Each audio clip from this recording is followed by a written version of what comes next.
সন্ধ্যার রক্তিম আলোয় ঢেকে যাচ্ছে সবকিছু। চারপাশে যেন এক মায়াবী পরিবেশ সৃষ্টি হয়েছে।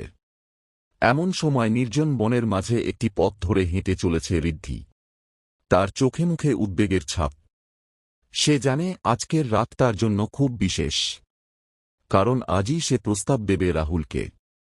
রাহুলের সাথে ঋদ্ধির পরিচয় হয়েছিল কলেজের প্রথম দিনেই।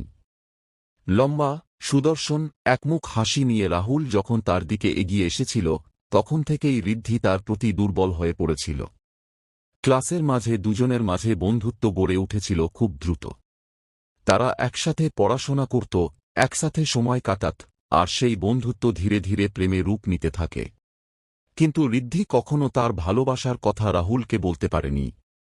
রাহুলও হয়তো জানত না ঋদ্ধির মনের কথা। আর তাই আজকের দিনটি ঋদ্ধির কাছে বিশেষ। সে আজ সিদ্ধান্ত নিয়েছে নিজের ভালোবাসার কথা রাহুলকে জানাবেই। বনের মধ্যে দিয়ে হেঁটে চলতে চলতে ঋদ্ধি দেখতে পায় সামনের ছোট্ট পাহাড়ের উপর রাহুল দাঁড়িয়ে আছে। বাতাসে তার চুল উড়ছে, আর চোখে মৃদু হাসির আভাস। ঋদ্ধি কিছুটা থমকে যায়। এ মুহূর্তটি তার জীবনের সবচেয়ে বড় মুহূর্ত হতে চলেছে। রাহুলকে দেখে ঋদ্ধির হৃদয় দ্রুত স্পন্দিত হতে থাকে। সে ধীরে ধীরে রাহুলের কাছে গিয়ে দাঁড়ায়। রাহুল তাকিয়ে থাকে তার দিকে, যেন বুঝতে চাইছে ঋদ্ধির মনের গভীরে কি চলছে। রাহুল, ঋদ্ধি ধীর কণ্ঠে বলে ওঠে, তোমাকে কিছু বলার আছে। কি বলতে চাও, ঋদ্ধি? রাহুলের কণ্ঠে কিছুটা উত্তেজনার আভাস ছিল। ঋদ্ধি কিছুক্ষণ চুপ করে থাকে। তারপর ধীরে ধীরে বলে ওঠে, রাহুল, আমি তোমাকে ভালোবাসি। অনেকদিন ধরে আমি এ কথা বলতে চেয়েছি, কিন্তু সাহস পাইনি। আমি জানি না তুমি কেমন অনুভব করো, কিন্তু আমি সত্যিই তোমাকে ভালোবাসি। রাহুল কয়েক মুহূর্তের জন্য চুপ করে থাকে। ঋদ্ধির চোখে তখনও উদ্বেগের ছাপ। সে ভাবছে হয়তো রাহুল তার প্রস্তাব গ্রহণ করবে না। কিন্তু হঠাৎ করে রাহুল এগিয়ে এসে ঋদ্ধির হাত ধরে।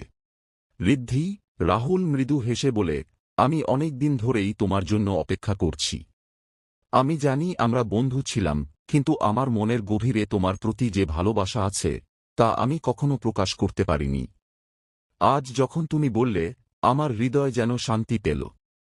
আমি তোমাকেও ভালোবাসি। ঋদ্ধির চোখে জল চলে আসে। এই মুহূর্তের জন্য সে কতদিন ধরে অপেক্ষা করছিল। রাহুল তাকে আলিঙ্গন করে নেয়, আর দুজনেই নিঃশব্দে একে অপরের ভালোবাসার গভীরতায় হারিয়ে যায়। সন্ধ্যার আলো ক্রমে ম্লান হয়ে আসে, আর তাদের চারপাশের পৃথিবী যেন এক নতুন রূপে ধরা দেয়। বাতাসে ফুলের গন্ধ ভেসে আসছে, আর তারা দুজনেই অনুভব করছে সেই প্রেমের মিষ্টি স্বাদ, যা তাদের জীবনে প্রথমবারের মতো একটা গভীরভাবে ছুঁয়ে গেছে। ঋদ্ধি আর রাহুলের জীবনে এই দিনটি চিরকাল স্মরণীয় হয়ে থাকবে।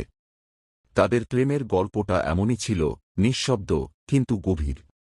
সেই দিন থেকে তারা আর কখনো একে অপরকে ছেড়ে যায়নি। তাদের ভালোবাসা প্রতিদিন নতুনভাবে ফুটে উঠেছে, আর তারা একে অপরের মধ্যে খুঁজে পেয়েছে জীবনের প্রকৃত অর্থ।